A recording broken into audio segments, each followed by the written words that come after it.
Hello everybody and welcome to another Transformer-ish review.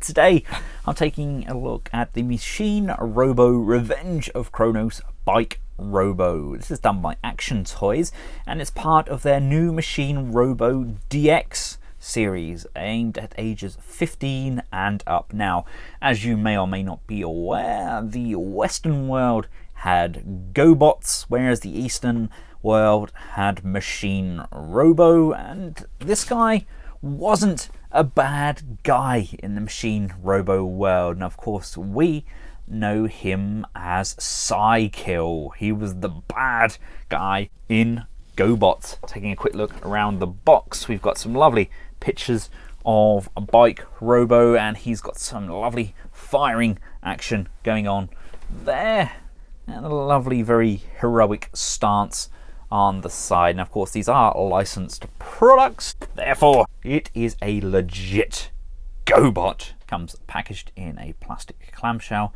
along with the various accessories, additional instructions, and a baggie filled with additional pieces. Just a few key points to avoid any breakages. It says here that the thighs can be pushed inside, you cannot turn them. And it says here that to turn this part downwards and cannot be over it. So I'm assuming that they want us to turn it and not kind of bend it up and over. Here we have him out of his plastic prison. First impressions that he's really nice, exceptionally well made. I don't know what I was expecting really. I was expecting it to feel kind of very plasticky, but it isn't. It is an extremely solid piece, easily comparable to many of the kind of third-party masterpiece products on the line. First of all, we get two of these kind of cannon bursts. Love these sorts of things. A lot of the Japanese toys have these now. We get them with some of the action figures as well. A lot of flex in this, so it's not going to break overly easily. It's really nice to have something like that, especially when, like me, I'd like to display my toys in an action pose. Now we get two of the closed fists.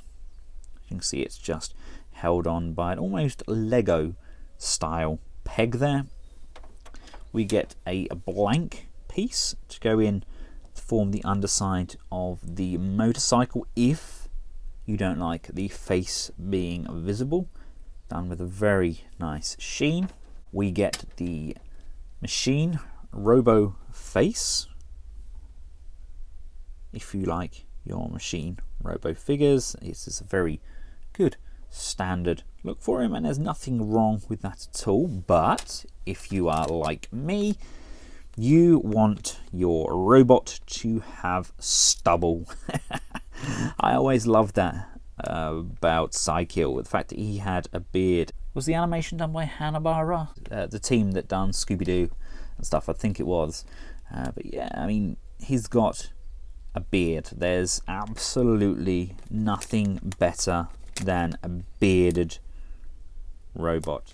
And we also get this little dude. Now forgive me if I'm ignorant to the Machine Robo series. I actually have no idea who this little guy is. I'm assuming he's something to do with launching the bike, is he? I don't know.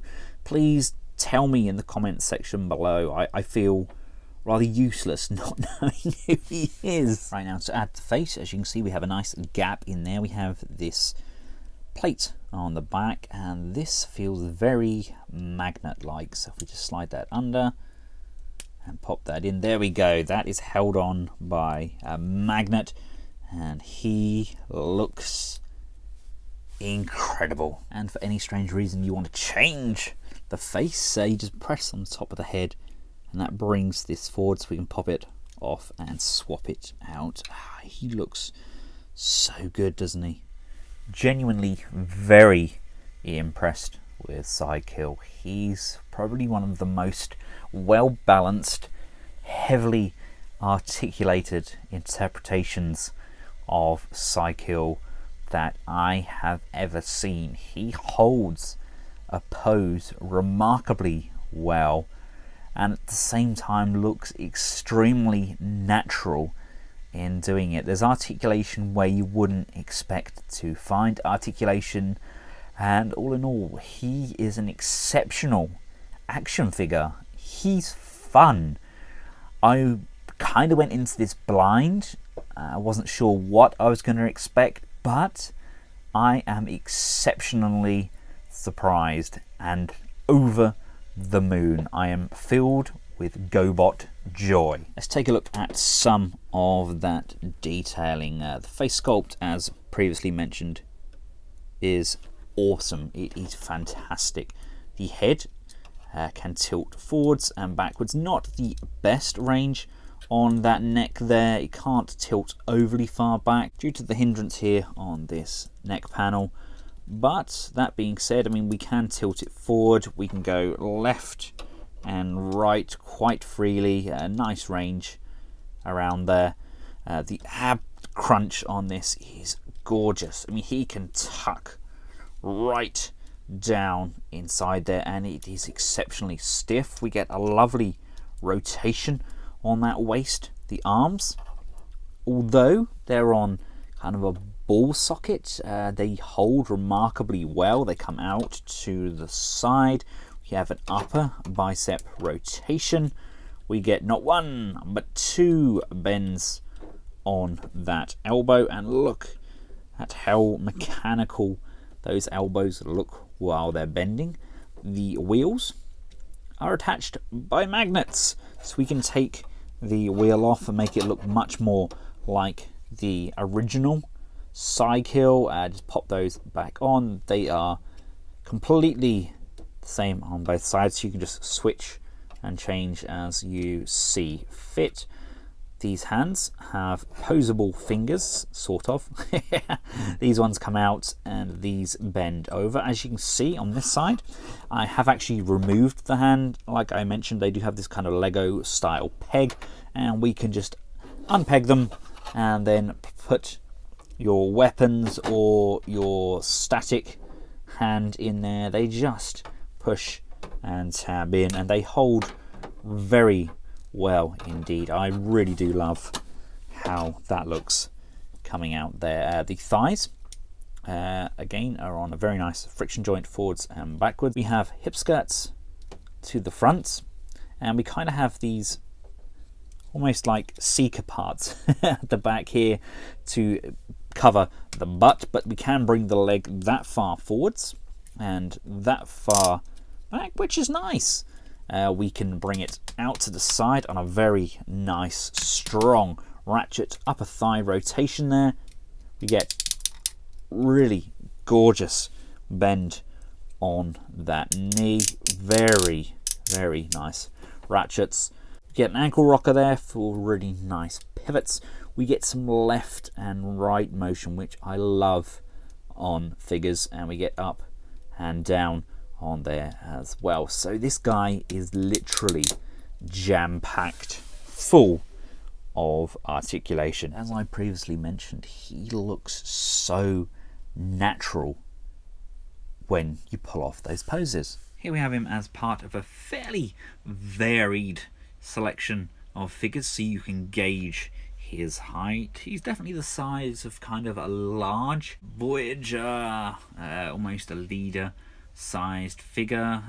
Very impressed with how he looks. Now this is from the original Machine Robo Revival series.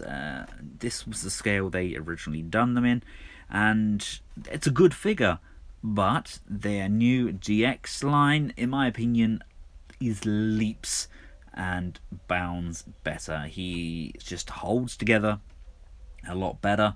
Everything's nice and stiff on him, and it's just something about him. He has that wow factor. He's one of the figures that you pick up and you don't expect to enjoy him as much as you do. I'll be honest with you, I've had him for a few days now, and my wife is starting to get a bit annoyed because I have him up the dinner table. I mess around with him.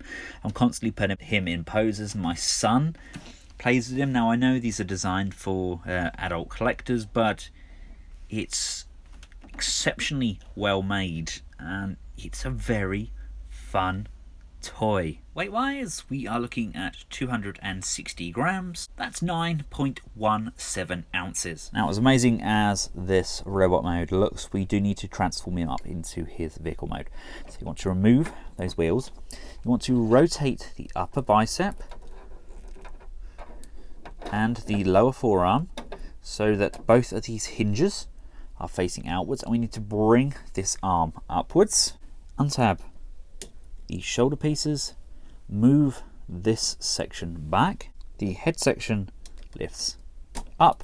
Now these arms are going to hinge upwards, and there's a slot just on the inside there that's going to tab in to this piece underneath the chin. So push that in, that's going to push, tab and line up nicely. Rotate the fists so the thumbs are on the base. Using this elbow hinge, bend the arm out. This is going to tab in, and again there is a magnet inside these hands, so that holds that into place. And we can then bend this joint back up, and it's going to do the same on this side. It's going to tab in at the top of that wheel, and then again using that magnet on the hand, closing off firmly, and we can bring those round, tidying that up. That's the front wheel done. The hip skirts can be brought up and around, which allows for the legs to be brought all the way up to the front there, and then bent over at that knee joint. Just realized that I had half of the leg fillers already folded up from transforming it earlier on, so I apologize.